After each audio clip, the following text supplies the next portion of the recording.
Magandang umaga po sa inyong lahat, Sir Butch, Sir Ariel, sa mga kaibigan sa media, ASEC, Arnel. Ang may babalita ko po ngayong umaga kasi kahapon nasa kapihan naman din ako, nakapag-update din ako doon, ay particular dito sa kaso ng ating nasawing OFW si Jenny Sanchez Alvarado sa Kuwait. Alam naman natin yung pangyayari nung reportedly nung Enero 2, ang report mula sa Kuwait ay nagkaroon ng coal smoke inhalation sa kanyang kwarto, may kasamang 2 kasambahay. Ang napabalita ay isang Nepalese, isang Sri Lankan ang balita na kasama dun sa kwarto, no? 3 sila dun sa bahay bakasyonan ng kanyang employer. Mukhang nagbakasyon for the New Year at dun sa kwarto merong malamig kaya nagsindi ng coal metal stove at overnight naglanghap ng coal smoke at nasawi sila dahil doon sa emission ng coal smoke, ng coal. At meron pang kahoy yata na iba doon. So yan ang balitang report mula sa Post, report mula sa Kuwaiti News at yan ang bumabot sa atin. Nagkaroon ng repatriation nung ano ba ngayon? Sabado, Huwebes ng gabi ay kasama po namin yung pamilya, mga anak ni Jenny sumalubong sa airport. Nakauwi na rin sa wakas si Jenny Sanchez Alvarado at dinala sa funeral home at kahapon nagkaroon ng autopsiya ang NBI kasi ang gusto natin dito ay tingnan kung ano ba talagang nangyari, kung anong sitwasyon ng kanyang labi, human remains. Kaya't we want to dig deeper, look deeper into the matter, to look into whether there was foul play dun sa kanyang pagkasawi. Kaya't nagkaroon ng NBI autopsy kahapon. Ang findings ng NBI we will find out in the coming days. Sinuri nila kahapon yung katawan, external at internal ni Jenny. So we are awaiting the NBI results. Magkakaroon ng hearing sa Senado sa Martes. Sa pagkakaalam ko, maimbita rin ng NBI doon. So hopefully the NBI can also shed light on the matter, can provide more a fuller report on their autopsy. Although ang alam ko yung findings nila kasi scientific, kumuha sila ng mga tissue samples, might take a little bit more time. Doon sa aspeto ng nagkaroon ng pagkakamali sa labi, no, na inuwi a week before, around January 15, ay pinatitignan ko na rin sa ating abogado sa Kuwait kung ano ang kasong maisasampa natin, potential liability ng service provider, para magkaroon naman tayo ng pagkakaroon ng kalinawan at possible compensation dun sa nangyari na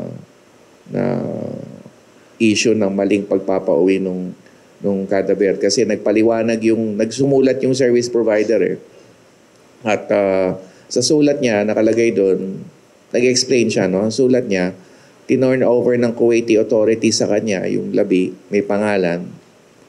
Pero doon sa sulat niya, nakalagay doon,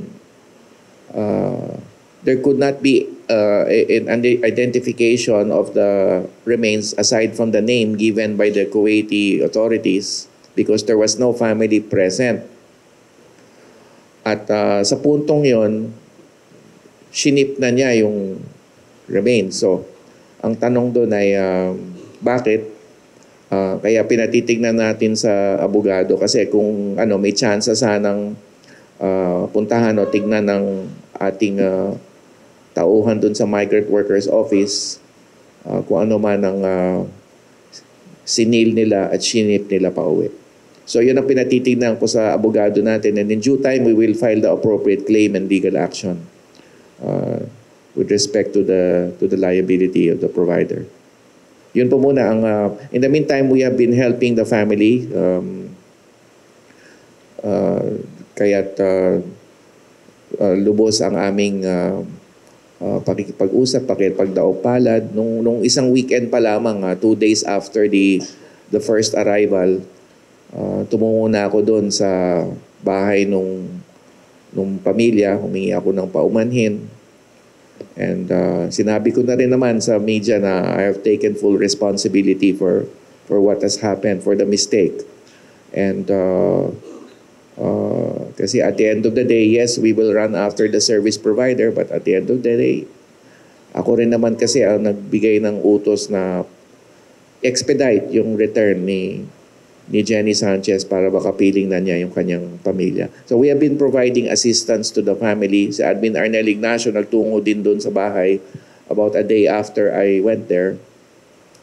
So we have been providing the necessary assistance to the family. And then lastly, ang isa ko pang masasabi at this stage is yung employer ni Jenny, even as merong autopsiya ang NBI, we are also looking into the matter of negligence. Kasi doon sa bahay bakasyunan, ang tanong doon ay, siya ba'y nakapagbigay ng sapat na, sabihin nating gabay o tulong doon sa mga kasambahay niya with respect to their safety and security in that bahay bakasyunan. So yun ang isa ko rin pinasusuri sa abogado natin toward the possibility of filing a legal action against the employer. So yun na lang muna siguro. Salamat.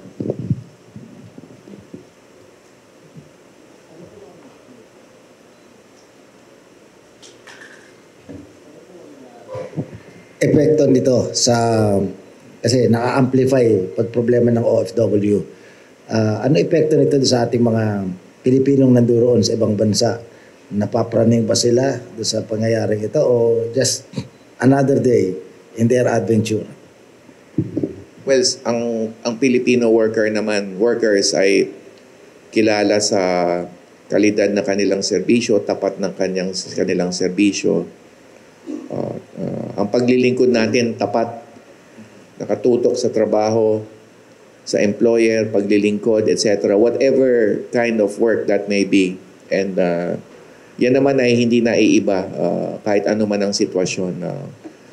Our workers are always focused on their work, mindful of their duties and responsibilities. So, yes, nadidinig nila yung mga balita sa kapaligiran nila, but they stay true to their work, quality ng work nila. But, in short, wala tayong nakikitang epekto in terms of yung kalidad ng paglilingkod at serbisyo ng OFWs natin. Opo. Sa mga nakalipas na taon, marami na tayong nabalita na ganitong namatay na mga Pilipino. Hanggang ngayon, at hindi ko malaman kung bakit kultura ba natin na pag may nasawing Pilipino, iniisip agad. Siguro may foul play. Bakit parang laganap yung victimhood mentality na hindi mo na hingan yung paliwanag at kung lumabas mang paliwanag, may autopsy. Marami pa rin mga Pilipino ang hindi naniniwala na walang foul play. Usap ko yung pamilya, sabi ko, una, we will not discount the possibility of foul play. It's always there. It's always a possibility. Pero hindi ibig sabihin na katotohanan. Kaya sabi ko, dalawa ang bagay na tatayo dito bilang aspeto ng katotohanan. Sa particular case ni Jenny, sa pagkasawi ni Jenny, una yung sa legal. So ano ang ma-establish natin mga possible liabilities ng mga parties sa aspetong legal, whether criminal or civil, yung nabanggit ko kanina, kung criminal action, kung ano man ang pananakit, ganyan, na posibleng nangyari, or civil action, yung nabanggit ko rin kanina, negligence. Legal. Pangalawa, siyensya. Kasi si Jenny, ang kanyang labi, di ba? Siya rin na makakapagbigay ng narrative o explanation kung ano nangyari sa kanya sa pamamagitan ng pagsusuri sa kanyang labi through an autopsy. So we will stand by the autopsy results.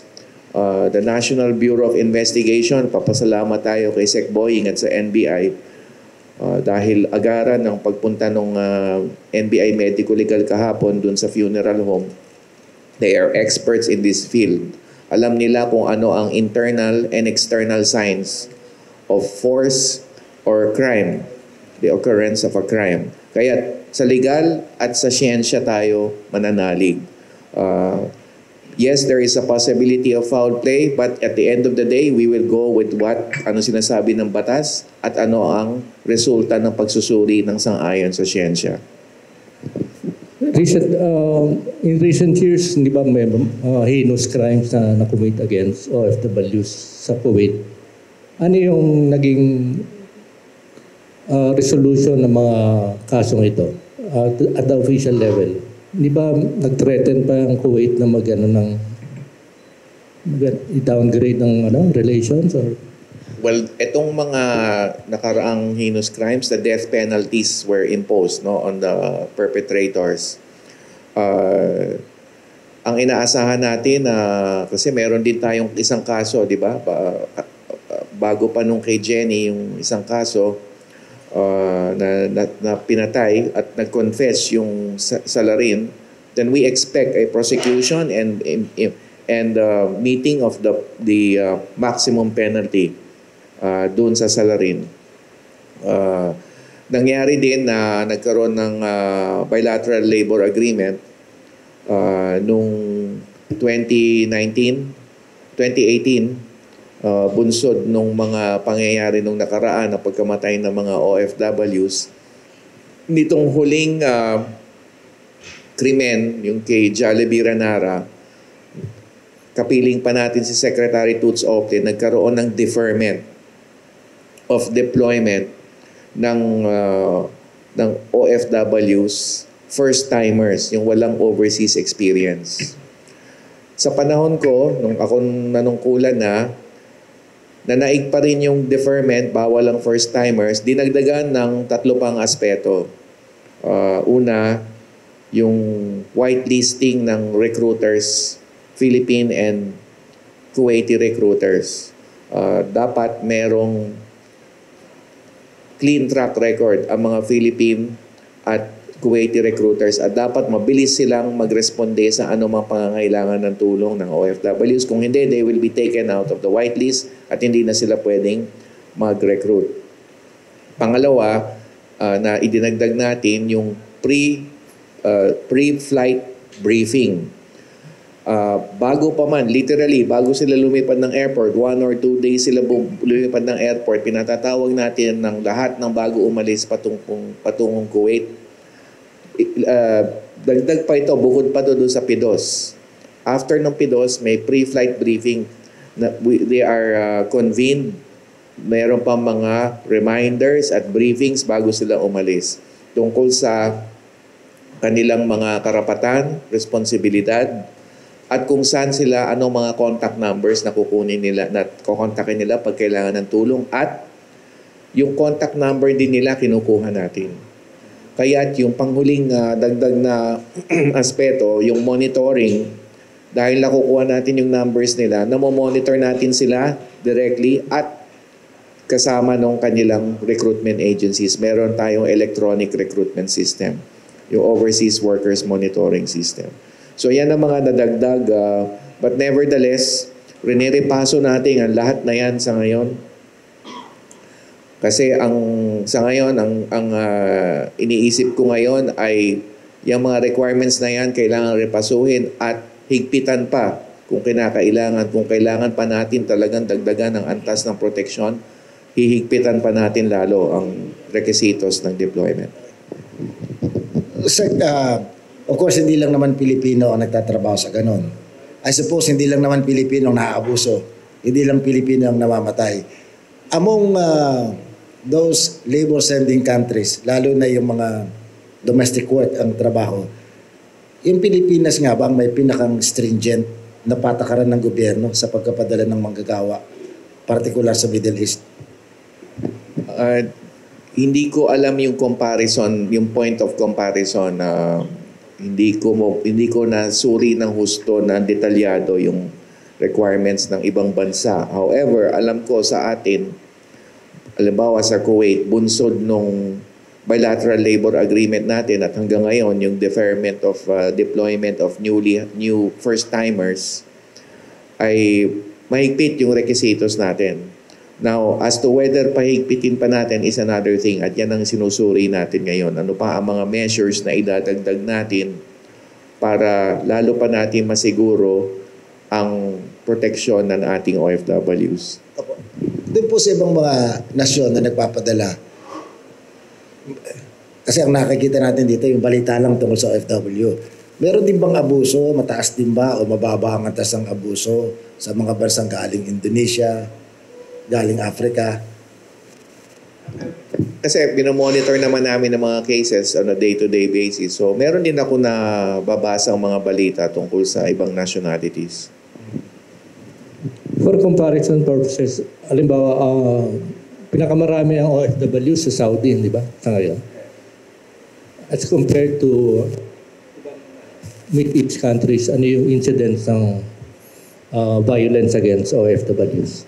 Well, sa Saudi, dahil sa volume ng mga mamamayan doon, ay yun ang pinakamaraming cases. Because of the sheer volume, marami. So naturally, marami talaga ang cases. Kuwait is another one na binabantayan natin because of the past cases. And of course, itong mga recent cases na nangyayari. So mahigpit din natin binabantayan ng Kuwait. Ang UAE ay, yes, because of the volume, kasi number 2 ang UAE, Saudi, and then UAE. Over 1 million in Saudi and then a little less than 1 million in UAE. Binabantayan din natin. Pero ang isang gusto ko i-emphasize dito, in all 3 countries, including Qatar, which is number 4, in all 4 countries, Saudi, Kuwait, UAE, Qatar, open ang diplomatic ties natin through the DFA and more particularly ang bilateral labor relations natin through the DMW. So kausap natin ng counterparts natin in all the 4 countries. And last year nagawa natin yan, nakadaupalad natin, naka-meeting natin, naka-negosyasyon natin ng mga counterparts natin. And this year we will do it again. Periodically yan, paulit-ulit. Ito lang, last week of January pupunta ako sa Riyadh, Saudi. And then mid-Feb, UAE naman. Doon sa Riyadh and UAE, international gathering yon. So magkakaroon din akong bilateral meetings with the countries such as Kuwait and Qatar. Sige, teka, anuhin muna natin yung kaso na Slovenia. Habang Slovenia kasi is ano siya hindi OFW, ano? DFA. She was married to a Slovenia. Hindi DFA ang kanyang entry. So right now it's the DFA that has jurisdiction. But of course we're ready, always ready and willing to support at tayo na nakikisa at nakikiramay sa kaanak ng ating nasawing kababayan sa Slovenia. Okay, ano muna? Sige, lipat muna natin sa usapin ng food security emergency. Ano yung basis nitong imminent declaration nito? Magandang umaga po sa ating lahat, kay Boots, kay Ariel at kay Secretary Kakdak. Ayon po sa Republic Act of 708, yung amenda sa Rice Tarification Law, merong 2 pangunahing batayan para magdeklara ang Secretary ng Department of Agriculture ng Food Security Emergency. Una ay kung merong kakulangan sa supply at pangalawa kung merong extraordinary increase sa presyo ng bigas.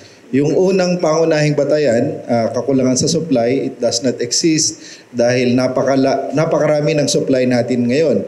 Bagamat bumaba yung ating local production to 19.3 million metric tons from more than 20 million metric tons noong 2023, ang laki ng import na pumasok, almost 4.8 million metric tons na bigas. So, ang naging batayan na lamang ay yung extraordinary increase sa presyo. Alam natin na ang dami ng ginawang hakbangin ng pamahalaan, ng DA, ng DTI para bumaba ang presyo. Una na rito yung pag-impose ng EO62 na nagbaba nga ng taripa from 35% to 15%. Nandiyan yun din yung mga programa natin sa Kadiwa at kung ano-ano pa, at nabanggit na rin nga ng ating Pangulo, despite all of this, nananatiling elevated. Bagamat meron tayong nararamdamang pagbaba, but not to the but not to the level that we are expecting it to decrease. So, yun po yung naging pangunahing konsiderasyon ng National Price Coordinating Council to issue and approve a resolution recommending to the Secretary of the Department of Agriculture a declaration of food security emergency sa bansa po natin. But then again, we just would like to reiterate, wala pong kakulangan na supply ng bigas sa ating bansa. Sa hearing ng Quintacom sa House of Representatives, may isa dong importe na nagsabi na hanggang 41 pesos yata ibinebenta per kilo ang bigas.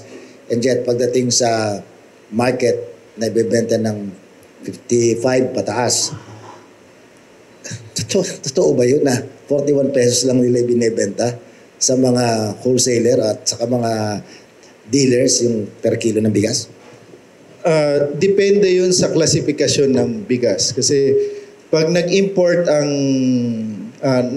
nagpadala ng bigas dito, yung mga trader natin, kumuha sa ibang bansa, ang classification niyan ay halimbawa Thailand, Vietnam 5%, Thailand, Vietnam 25%. So yung mas mahal, yung 5% ang classification. Initial competition yan, yung magagandang klase talaga, yung DT8. Pag at $600 per metric ton, supposed to be ang landed niyan nasa mga 40 pesos talaga. At pwedeng maibenta ng 48.50, supposed to be na ganang presyo. So, yung ginawa na namin na MSRP, dapat nasa 10 pesos yung patong. So, kaya ginawa ni Secretary na mag-issue na 58 pesos. So, yung pagtaya naman ng 25%, ang landed niyan supposed to be nasa mga 38, 37, kaya dapat ang presyo niyan talaga nasa 45, 46 pesos. So, ang nangyayari ngayon, nagkakaroon ng mix-up. Pagdating dito sa pamilihan, kahit 25% broken, hindi ganun kaganda, iba-brand nila as premium special. Kasi supposed to be walang premium at special. Yun ang gustong tanggalin ni Secretary Kiko, na alisin yung premium at special at igaya doon sa standards ng ating importation, yung mga imported na bigas. Para yung ating mga kababayan, pag pumunta sila sa pamilihan, ang dapat makita saan galing ang bigas, ilang percent broken, anong klasifikasyon, para mayroong alam nila kung anong range. Doon nagkakaroon ng, sabihin natin, konting pang-abuso na pag sinabing premium at special, it will command a higher price, which is not necessarily the case. May batayan po bang legal? Kasi again, hindi maliliit ang makakalaban dito. May batayang legal para mag-impose ang gobyerno ng walang classification. Either premium or non-premium, hindi dapat ginagawa sa pamilya yun. Yeah, patuloy yan na tinitingnan. Pero kung titingnan mo talaga yung classification, yung at least for the imported rice, wala talagang premium at special. Ito ay batay doon sa degree ng brokenness ng bigas na ini-import natin. Again, 5%, 25%, 100%. In between, meron kang 15% din, paminsan-minsan. So, yung presyo, pag kumuha ng bigas, galing Thailand, Vietnam, India, Pakistan, o kung saan man, yun palagi yung batayan. Ilang percent broken. Kaya mapansin nyo yung si Assistant Commissioner ng Bureau of Customs, pag tinatanong siya, hindi niya sinasabi na premium special. Ang balangin binabanggit niya, ilang percent broken yung dumating, doon binabatay yung presyo. May batas din po ba o may kapangyarihan authority ang DA na mag-impose ng panatilihin yung degree ng broken bawat rice? Kasi merong Hindi naman ito bago. Taktika ng mga magtitinda yan, bibili ka ng 25% broken, ihahalo mo dun sa 5% broken. Ergo, siguro mga 30% na 25% broken, yung 70%, i-retain yung 5%, may bebenta niya ito sa presyong 5% na broken lang. Iyan ang mahirap i-detect kasi base na rin sa pagtingin, posibleng mangyari yan na yung importer bibili ng 25% broken, tatanggalin yung ibang broken doon at i-declare na 5%, which is mas mahal kumpara kung 25% broken. At pag minsan, yung mga broken na yun, ng pagsasamahin, ihalo doon sa ibang regular o well-milled rice. So, madalas nangyayari yan para may kita na sila doon sa mas mahal, yung natira, ihalo pa doon sa iba. So, pag minsan, ganun talaga yung nangyari. Which, for that reason din, si Secretary Kiko is also asking ang ating Kongreso na ibalik yung mandato ng National Food Authority, especially on two things. Una, doon sa regulasyon. Pangalawa, doon sa market intervention. Hindi na si Secretary humihingi ng permiso sa Kongreso in relation doon sa importation capacity ng NFA, but rather on these two aspects para yun nga, magkaroon ng regulasyon sa merkado, sa pamilihan, at pangalawa, maka-intervene sa market without declaring an emergency. So practically po ngayon, NF lang ito, National Food Without Authority. National Food Authority, pero kulang yung mandato. Sa ngayon, ang price range na nakikita ko sa palengke, 40 ang pinakamababa. 40 tapos 60 ang premium. May nakita na kami na 38 na presyo. Ang magandang balita naman, bihira na kaming makakita doon sa premium special o doon sa 5% broken na more than 60 pesos. Yung huling pag-ikot ni Secretary kasama ang DTI, nakakita kami sa Guadalupe ng 63, 62 hanggang 65 noong 5%. Pero nitong huling ikot sa Pasig at saka sa Murphy, bihirang-bihira na kami makita. At yung nakita namin na brand na 63 ay nasa 54 na lamang yung huling pag-ikot ng dalawang sekretary.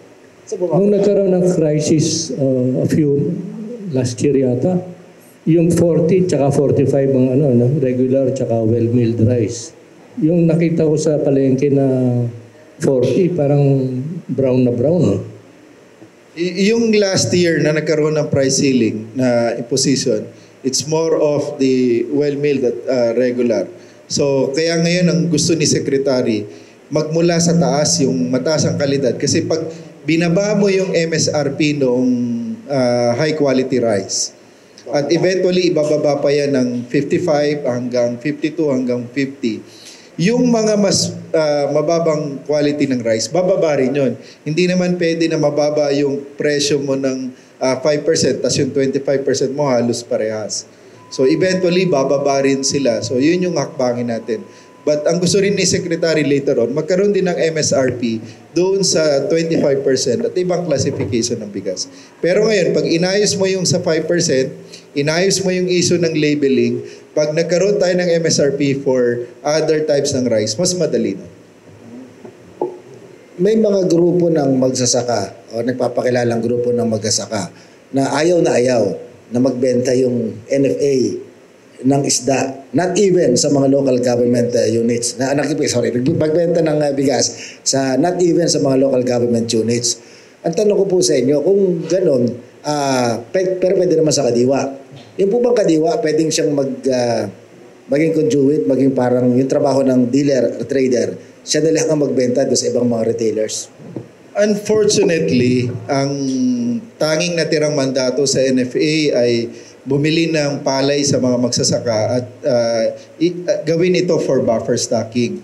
Sa amenda sa Rice Tarification Law, nadagdagan konti na ang NFA ay again sa amenda, pwede lang siya maglabas sa DSWD, government agencies, yung usual function niya ng buffer stocking and for calamity relief efforts.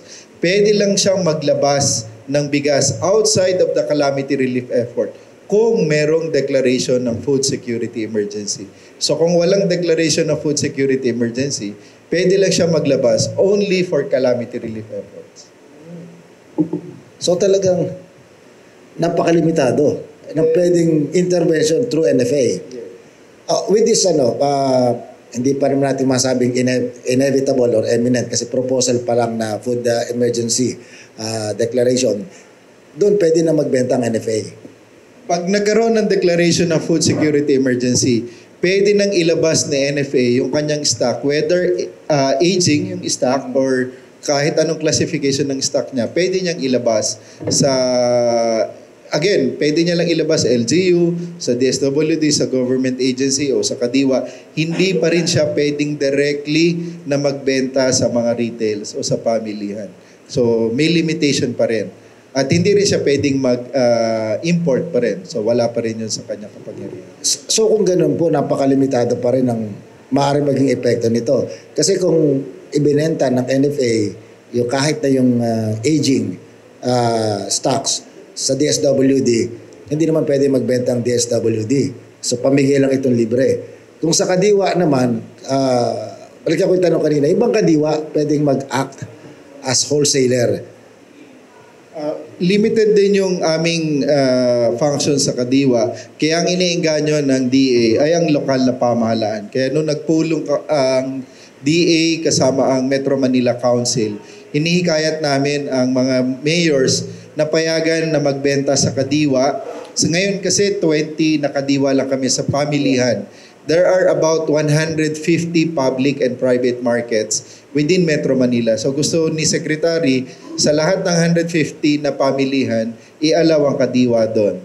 Pangalawa, yun nga, pag namili ang LGUs ng bigas sa NFA at 36 pesos per kilo, pwede nilang ibenta at 38 pesos per kilo. So we are encouraging maximum of 2 peso profit sa LGU. So yun yung talagang malakihan na makakaapekto sa pagbaba ng presyo ng bigas. Pag nilabas, kasi 300,000 metric tons is equivalent to almost 6 million bags ng palay at pag nagiling yan, so pwede nating i-distribute talaga. So talaga po palang napakalaki ng epekto ng rice tariffication law. Mababaon sa utang ng NFA nito. Kasi mabibili kayo bibili ng palay, hirap na mag-isal niya palabas. Ang mangyari dito, malaking bagay, malaking tulong din ito sa NFA kasi alam natin ang NFA ay GOCC. So pag nakabenta siya, babalik yun sa kanya. So madadagdagan yung kanyang pondo para makapamili uli na mas maraming palay at maging maayos din yung operations niya. Bukod doon sa pondo na nilalaan sa kanya annually for his procurement or for the agency's procurement activities. So, pwede po bang masabi, lesson learned na hindi pala pwedeng ipagkatiwala sa purely market force ang seguridad ng ating pagkain? Sa ngayon, kagaya ng nabanggit ng ating Pangulo, despite all the efforts, ay hindi nasusunod yung traditional na market forces pagdating sa larangan ng bigas. Kaya kailangan mag-intervene ng ating gobyerno, specifically ng DA, ng DTI, at saka ng NFA para masigurado na yung staple na pagkain natin, ang bigas at kanin, ay maging reasonable ang presyo sa pamilihan. Nagkakaroon talaga ng sabihin natin na maling pagbebenta ng mas mahal kumpara doon sa inaasahan. May question sa atin?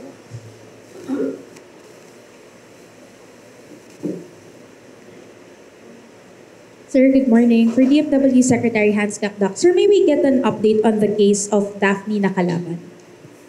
We are still awaiting the news on the action on the indictment, yung pag-charge sa criminal court nung Salarin. We have varied reports coming to my office, for instance, that there was a confession on the part of the prime suspect. But whether or not that is true, I think we should already be expecting a report with respect to yung whether or not the prime suspect will be indicted or charged in criminal court. Kasi we are really looking out for justice, seeking justice for Daphne na kalaban. And again, our lawyers are ready to assist Kuwaiti prosecution, to aid Kuwaiti prosecution so that we can attain justice for Daphne. Sir, can you give us details of the confession? Ano daw po yung motive for killing? Wala masyadong detalye pa kasi, kaya nga inaantay natin yung report. Presumably, in the investigative results of the Kuwaiti police, there will be information with respect to what exactly transpired in the alleged crime. So, yun, we still don't know what those particular matters. Sabi yata na mentally unbalanced yung prime suspect. Meron ganyung angulo. May mga iba't ibang stories about the background of the prime suspect. So again, I will await the report of the police authorities in Kuwait. What we also know is that the prime suspect is not the last employer on record of Daphne. Magkaiba yung pangalan ng employer na nag-report noong October na siya ay wala na sa kanila, nag-abscond, nag-terminate ng employment doon sa pangalan ng prime suspect, including doon sa pangalan ng nag-report. Hindi rin magkakaiba yung mga pangalan. So again, we wish to be clarified sana doon sa police investigative results, investigation results, kung ano yung ugnayan ng mga individual na pinapangalanan dun sa mga reports. Sir, can we just confirm, because I think a congressman gave a privileged speech in the House regarding Daphne. I think it was in Cagayan de Oro let me check, sir. Anyway, sir, there was an official who gave a statement, and in that statement, Rufus Rodriguez claimed that yung employer daw po had a Filipina girlfriend and also killed this Filipina girlfriend. Can we confirm that statement, sir? Again, we are awaiting the results of the investigation. I have also gotten in touch with Congressman Rufus and assured him that we will inform him or convey yung ano man ang results ng investigation. I had also personally visited the family. I will not disclose the location, but I visited the family, and conveyed condolences and support and assurances that we will do all our best to seek justice, to attain justice for Daphne. And of course, there is a minor child involved, so we are helping the minor child so that yung pangarap ni Daphne na mabigyan ng magandang kinabukasan yung anak niya ay matutupad.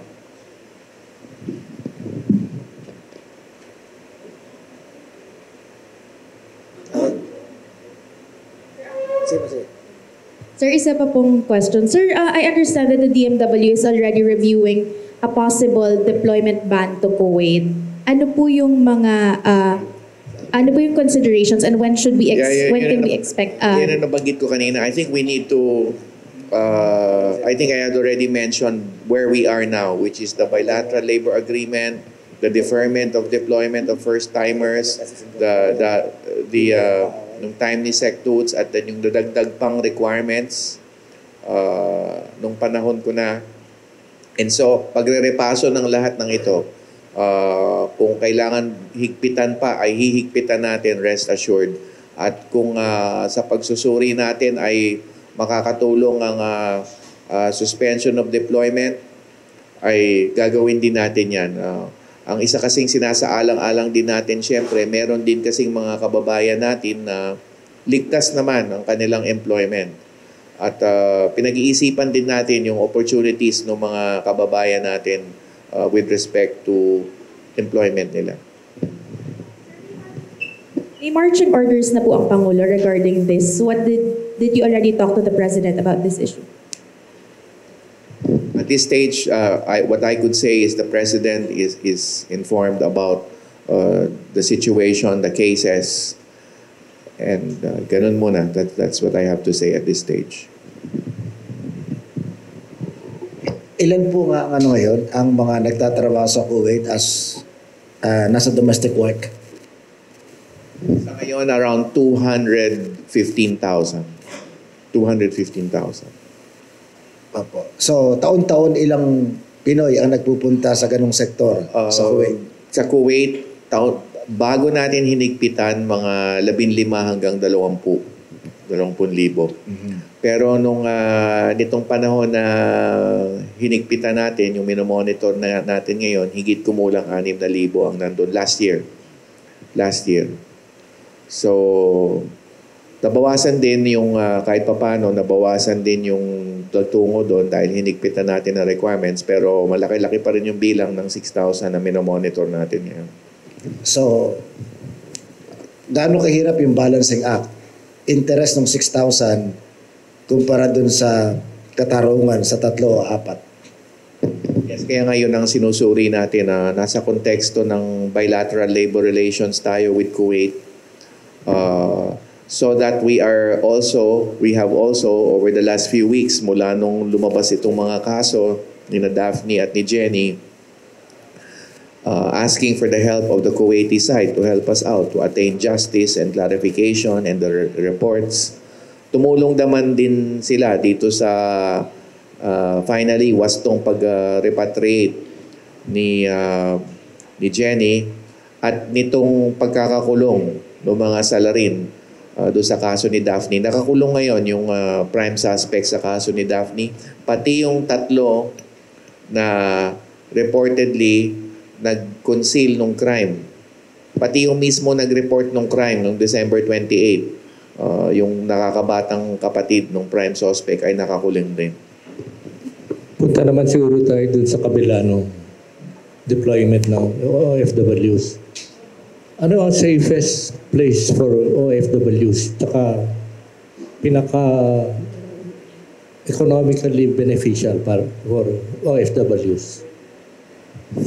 Well, sa karamihan naman din ay safest place, and usually nandun sa standard ng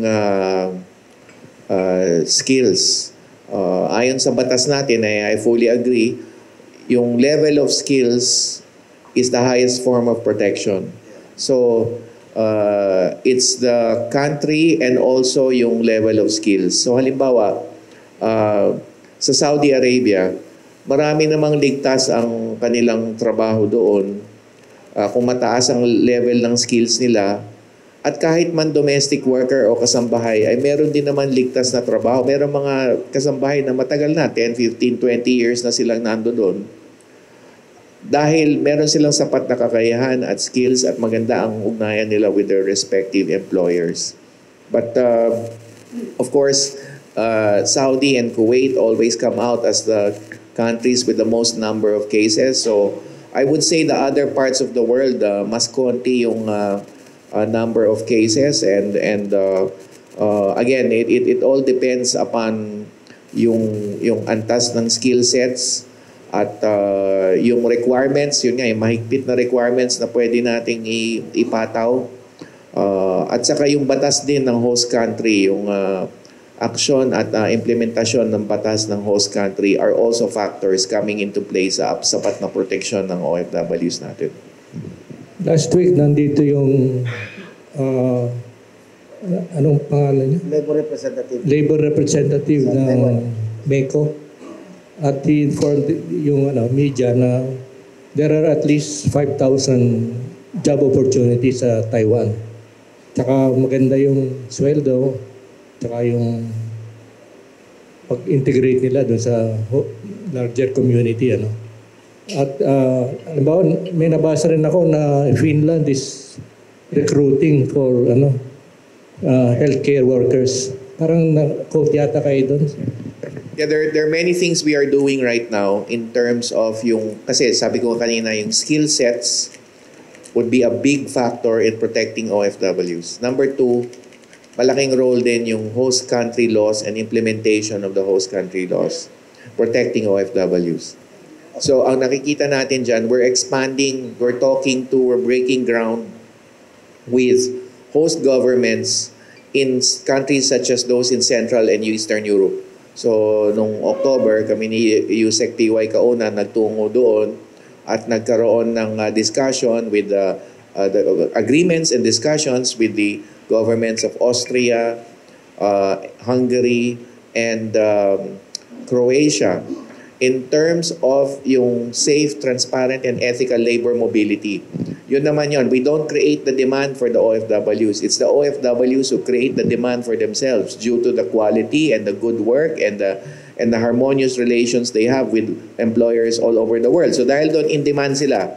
So ang role natin is dahil in demand ng OFWs, pumasok at siguruhin na safe, ethical, transparent ang recruitment nila, labor mobility, hindi sila matatraffic, hindi sila madadala sa mapaglinlang ng mga elemento, mga recruiter at mga human trafficker at mga tiwaling employer.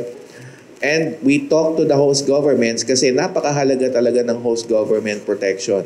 Yung bang ako, kung meron akong kailangan mapatulungan na kababayan natin at kailangan may kausap ako sa host government, pag tumawag ako sa telepono ng host government, may sasagot doon sa kabila na counterpart ko na magsasabing, okay, sige, tutulong po kami. Kaya napakahalaga makipag-usap sa mga government. So bilateral labor relations is very important. At yun nga, nabanggit ko kanina, that includes the countries where we have the most number of Filipinos.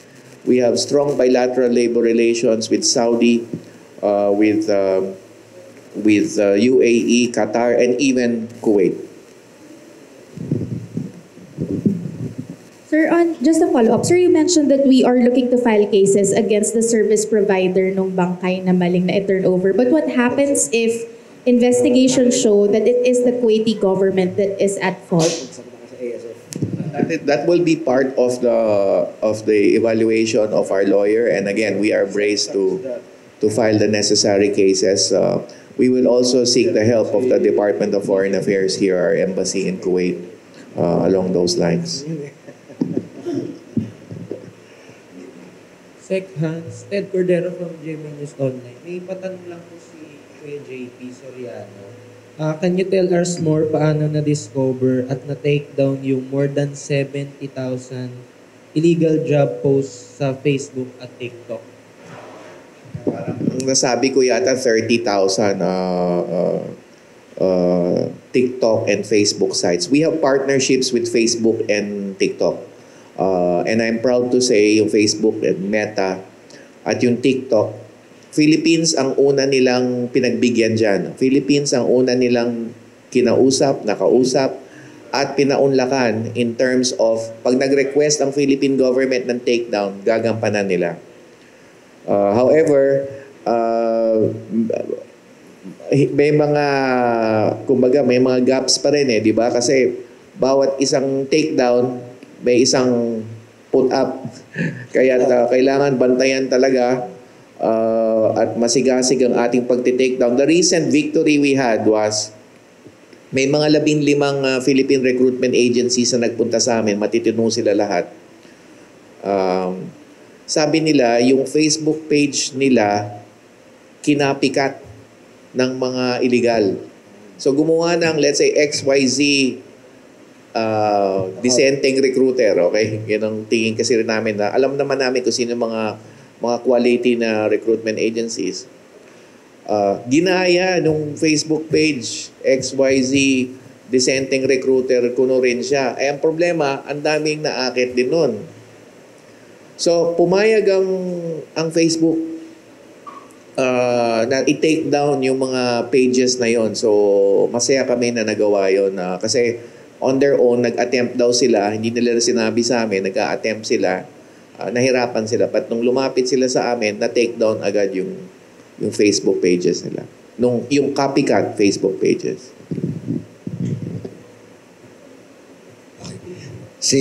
Balik natin si Asek. Asek, tungkol naman sa presyo ng karne at ng isda. Ano ang inyong monitoring ngayon?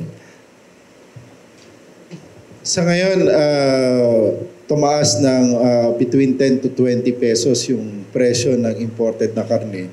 And then yung ating sa pamilihan din, nagkaroon din ng reported increase ng presyo ng karning baboy for both the Kasim at saka sa Liempo Again, because pa rin ito nung patuloy na epekto ng ASF at yung naranasan natin na huge demand noong last quarter. At it will take some time, of course, yung ating mga magbababoy para again makarecover at makapagpalaki. At in-expect naman natin uli, similar to other commodities, pag naka February ngayon ay babalik uli yung ating mga baboy. Sa isda po. Sa isda, ang ngayon ay close fishing season pa rin at kaya nga nagpa-import si Secretary ng additional 8,000 metric tons bago natapos yung taon. At inaasahan natin by itong huling bahagi ng January, February, magbubukas na uli yung ilang areas na nagkaroon ng close fishing season. Magbubukas na uli.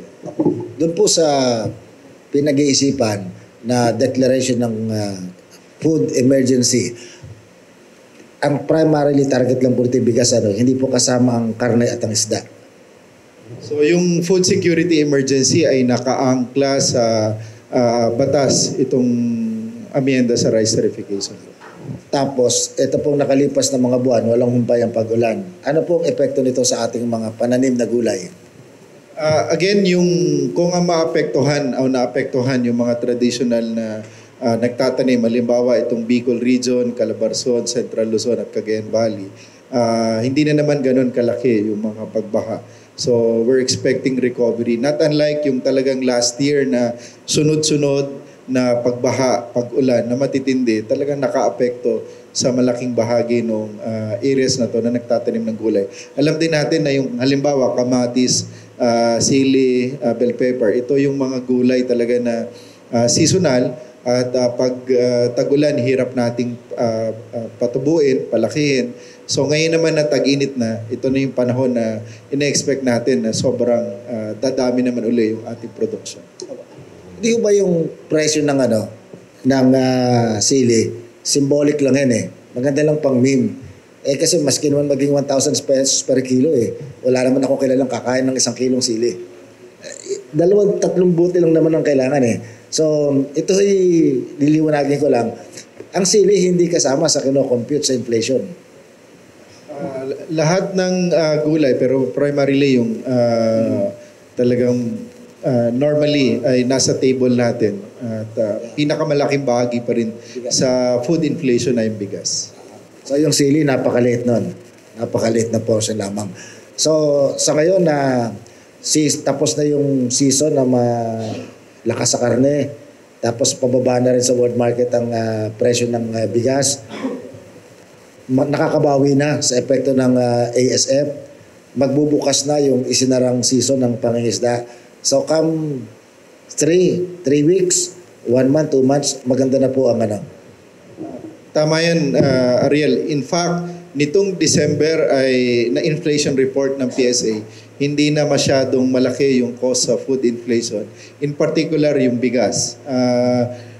Kumpara dong previous month at the same period, the same last year, ay malaki na yung ibinaba ng kumbaga factors na nakakaapekto sa inflation sa pagkain. At kagaya ng nabanggit mo nga, itong mga factors na to could further lead to reduction ng inflation sa pagkain. At madagdag ko po, napuno ng mga dams sa lakas ng pag-ulan. So, maski magtag-init ng March at April, may natitira pang patubig doon sa ating mga agricultural While that is true, patuloy pa rin yung ating investment sa agri-infrastructure, especially sa irrigation. Kaya nung huling pagpupulong, actually nabanggit ng ating Pangulo, pakikipagpulong kay Secretary Kiko at saka kay Admin Gillian ng NIA, kailangan pa rin yung patuloy na investment sa irigasyon. Kaya patuloy din yung pakiusap namin na dagdagan talaga yung pondo ng DA, especially when it comes to irrigation.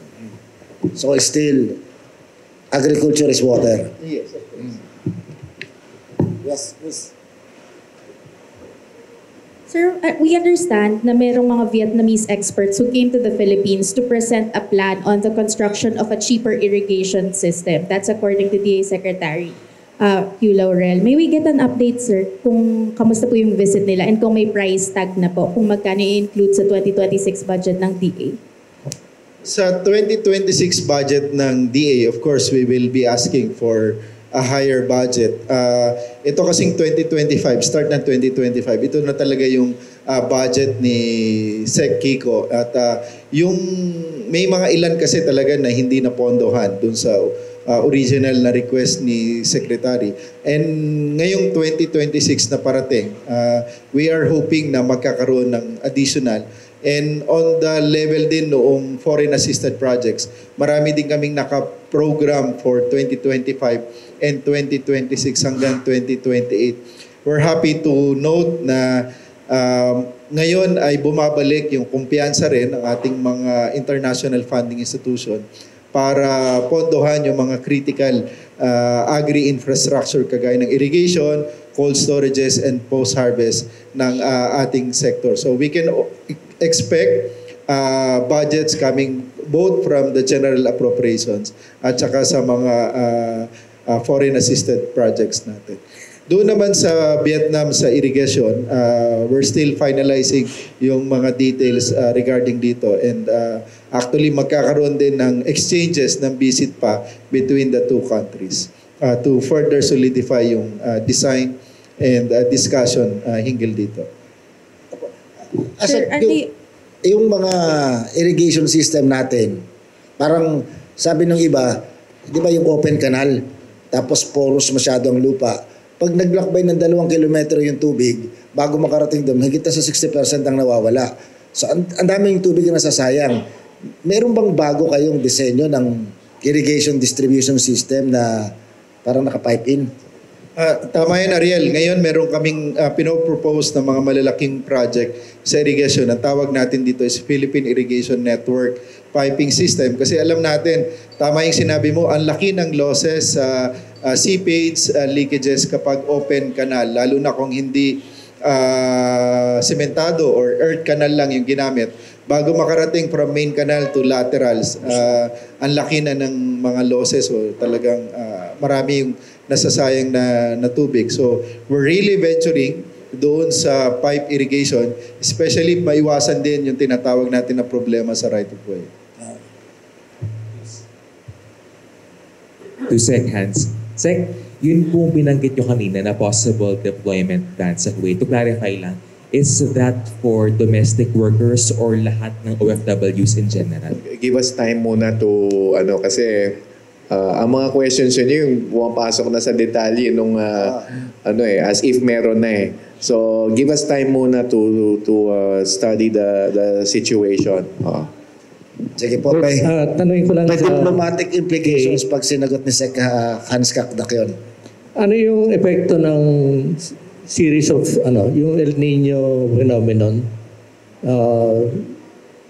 sa agriculture as a whole? Magkano yung nawala sa agricultural sector?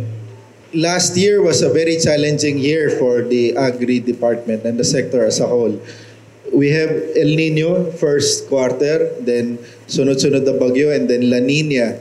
Yung El Nino caused us a lot. At the end of the year, yung production natin ng palay, we lost practically more than 800,000 metric tons. Yung damage natin overall more than 30 billion pesos because of the series of typhoons. So kaya yung sector talaga experience yung pagbaba ng ating gross value output at the end of December 2024. So significant yung reduction, kaya this year we're expecting na makakabawi ang ating production for both crops, fisheries, and livestock. So sa laki po ng mga napinsala nung nakalipas sa kalamidad nung nakaraang taon. So, masakit mang sabihin pero hindi po parang maswerte pa rin tayo dahil na-champion namang bumaba ang presyo ng palay sa rice sa world market. Tama yan kasi kung grabe na yung challenges sa panahon tapos biglang tataas yung presyo sa international market, so magiging double, triple whammy yan. So actually yung Vietnam rice ay bumaba na ng 15% from December 10 to January 10, almost 50% na yung binaba sa presyo sa international market. At actually may apat na factors na nakakapekto ng presyo ng imported bigas sa atin. Una, yung presyo sa international market. Pangalawa, yung peso-dollar exchange rate, yung taripa, and then yung shipping fee o yung shipping cost. So pag may mga pagbabago dito sa apat na parameters na to, ito will have an impact dun sa presyo pagdating sa atin.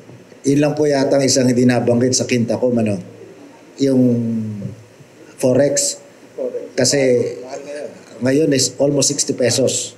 Nasa 59. 59 at may threat pa ng pwedeng tumaas, do hindi namin ito forte dahil may mga forces behind this. So pwedeng maka-apekto yun. So yung 15% reduction sa presyo ng Vietnam rice, Could be tempered. matetempered nun. Kasi nung nagsimula tayong magpaliwanag dyan tungkol sa bigas, 55 lamang ang $1. Okay. So almost 10% ang nawala sa peso since then. So ibabalanse natin doon sa 15% naman na binaba ng presyo. And do the math, hindi malaki ang ating na benefit. Okay. Siguro wala nang tanong. Ikaw pala. Sorry.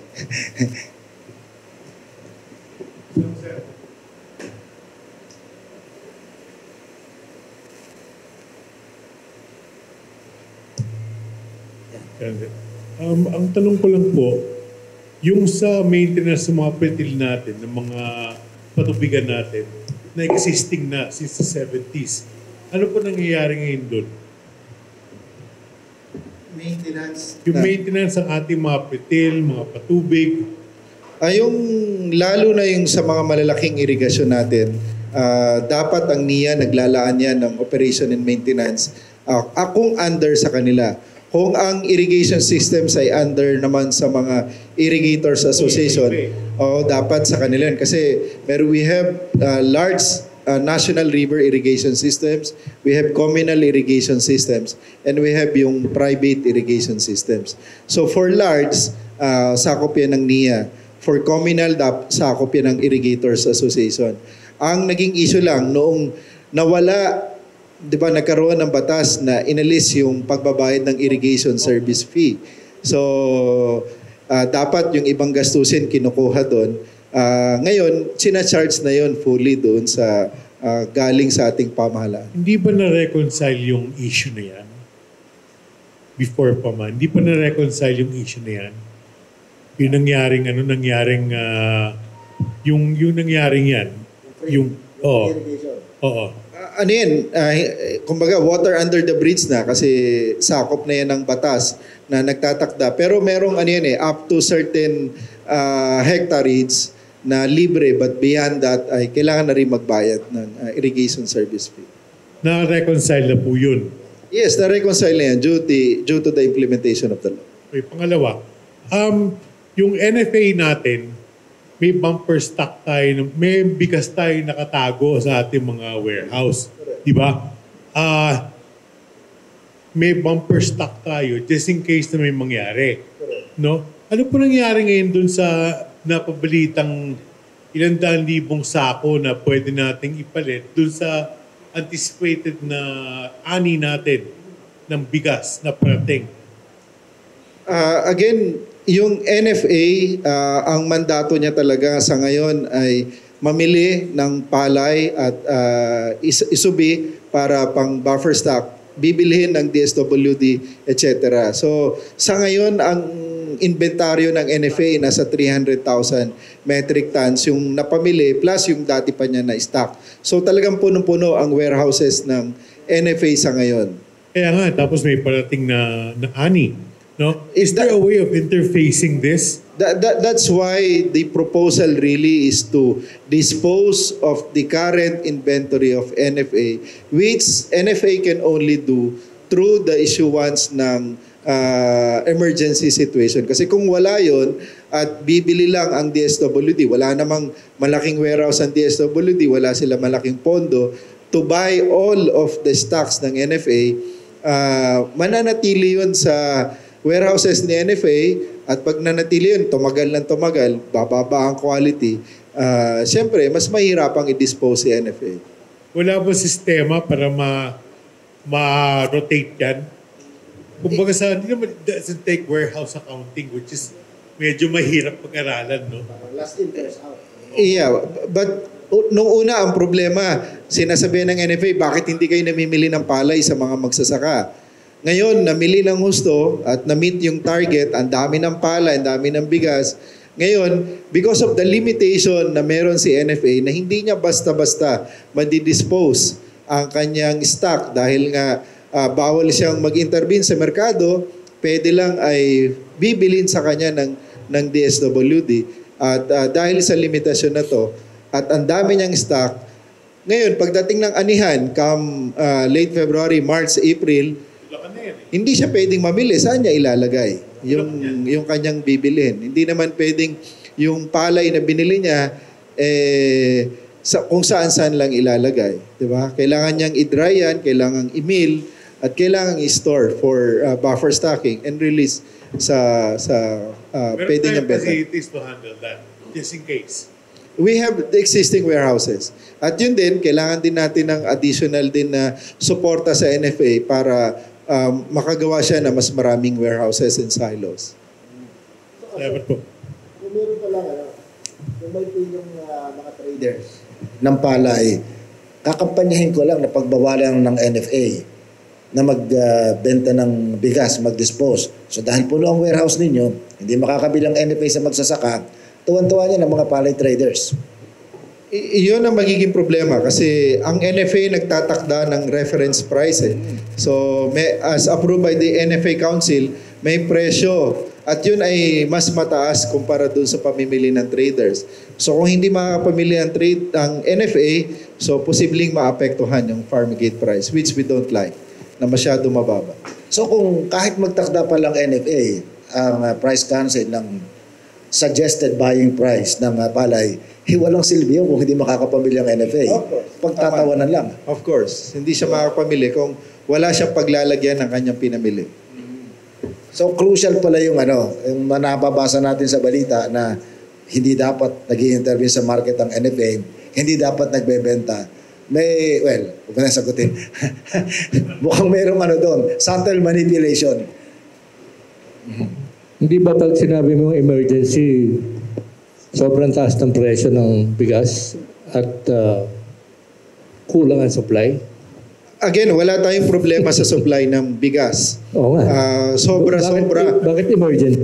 Emergency, again, ang naging basihan is the extraordinary increase in price of rice. Iyon kasi dalawa nga ang batayan sa batas kakulangan sa supply or extraordinary increase in price. So ang ginamit na batayan is extraordinary increase in price. Wala tayong shortage or kakulangan sa bigas sa bansa. It's only on the aspeto ng elevated pa rin na presyo ng bigas. May nabasa ko, ang Philippines is fated to import rice dahil kulang talaga tayo ng production as compared to Vietnam, Thailand na malalaki yung areas for rice production. Ang volume ng importation is directly related to our volume of production. In 2023, we produced more than 20 million metric tons ng palay. Yung importation natin ng bigas was only 3.6 million metric tons on record. Ngayong last 2024, ang laki ng binagsak ng local production. Nag-shoot up naman yung importation up to 4.8 million metric tons. So, directly related. So, ngayong taon, kung tataas yung ating production, bababa konti kasi hindi naman sila pwedeng bumili, mag-import kung mataas ang ating productivity. So, ang key talaga para mabawasan yung importation is palakasin natin yung ating local production. So, doon naman nakafocus ang DA. Again, hindi kami nag-i-import. We're focused on ensuring that our farmers will be competitive and productive at lumaki yung kanilang kita. Yung La Nina naman yata weak ang prediction. Hanggang ngayong first quarter na lang, which is also beneficial sa ating panahon ng tagulan na mainit pero may konting ulan para may tubig pa rin. Dagdagan ko lang yung context, yung paliwanag ni Asek, kasi baka magamit ng ano. Tayo, mababa ang production, pero kumpara per hectareage sa mga kalapit na bansa sa ASEAN, pareho tayo. Maliit lang talagang hectareage natin. We're almost at par. Ang problema lang, yung may mga areas tayo na medyo malayo dito sa Luzon na mababa yung productivity. But if you look at Nueva Ecija, for example, mas mataas pa yung productivity per unit hectare kumpara doon sa ibang bansa. So, kailangan lang natin gayahin yung ginagawa sa Nueva Ecija. Ang factor dyan, yung paggamit ng high-yielding varieties. Maraming areas yung hindi pa mataas yung paggamit ng pataba at yung kakulangan sa patubig. Kasi basic yung tubig. Kung walang tubig, hindi ka pwedeng magtanim ng hybrid or inbred. At pag hindi ka nagtanim ng hybrid at inbred, tapos hindi ka pa gumagamit ng tamang dami ng pataba, ang productivity gain mo masyadong mababa. So, yan yung nakaka-apekto talaga. And yung total hectareage ang natataniman ng palay sa atin, kumpara dyan sa mga almost similar ang population na bansa, ang liit ng ating hectareage. Maliit lang. And then, of course, ang sa atin is island nation pa tayo. Very fragmented yung mga areas. So, not unlike, for example, kumpara natin sa Cambodia, Laos, Vietnam, Thailand na napakalawak ng kanilang floodplains. Tayo talaga very putol-putol. So sa atin, flat lang. Wala yung plains. Okay. So, papasalamatan na natin ang ating mga Sige, panuhin. wala nang questions. At this point, salamatan natin si Secretary Hans Leo Kakdak ng Department of Migrant Workers para sa update sa mga kaso sa OFWs. Natanong ko nga pala, yung tungkol sa absentee voting, ano yung papel ng DMW dito? Tayo ay kumukuha ng direktiba at instructions sa ating heads of posts. So DFA and COMELEC are directly coordinating, at yung ambassadors sa heads of respective posts ay form respective teams or boards of canvassers, at kasama doon yung tao natin. So we are part of the boards of canvassers na binubuo ng ambassador. So we take the lead of the ambassador, the heads of posts. Sino yung dapat mag-encourage sa mga OFWs na bumoto? Exercise their right to Okay, vote. so kasama naman tayo doon. Kasama tayo sa kampanya. In fact, dito sa DMW, buti nabanggit niyo yan, sir. Doon sa registration, meron tayong COMELEC outpost doon during the period of registration. May partnership tayo with Chairman George and the COMELEC, and pati na rin doon sa mga pasok ko na rin yung mga exemptions, kasi di ba during campaign periods may mga prohibition on handing out financial assistance, saka sa mga appointments and promotions and transfers. We usually seek exemptions from the COMELEC kasi exigency ng service sa linya ng trabaho namin. Kung kailangan merong i-deploy na tao overseas, hindi kailangan maghintay yun ng after the election sa emergency na yun. Kailangan na yun ng OFWs natin. So, we seek exemption from the COMELEC. So, yun ang mga partnerships namin, coordination namin with the COMELEC during election season. Ano ba yung percentage ng OFWs na nagpa-participate sa absentee voting? Meron kayong figures? Meron akong ballpark figure, pero siguro COMELEC na yung tanungin nyo dyan. May idea ako, pero ayokong ilahad. Baka mali. baka magkamali yung statistic ko. Kasi kung million din ng OFWs, malaki yung magiging role niya. What I know is equality ng senators and party list. What I know is kailangan paigtingin pa namin yung promotion at yung kampanya na bumoto. So, yun ang alam ko. So we are part of that effort naman po. Okay. Magpapasalamat din tayo kay ASEC Arnel de Mesa for giving us an update on the food security emergency. Si Asek Arnel de Mesa, nag 42 years old nung nakaraang araw. Hindi, joke. 50. 42 ka lang? Hindi, 50. Ha? Nag-birthday siya. Happy birthday. Happy birthday. Maraming salamat sa inyong lahat. We see you next Saturday for another session of our regular news.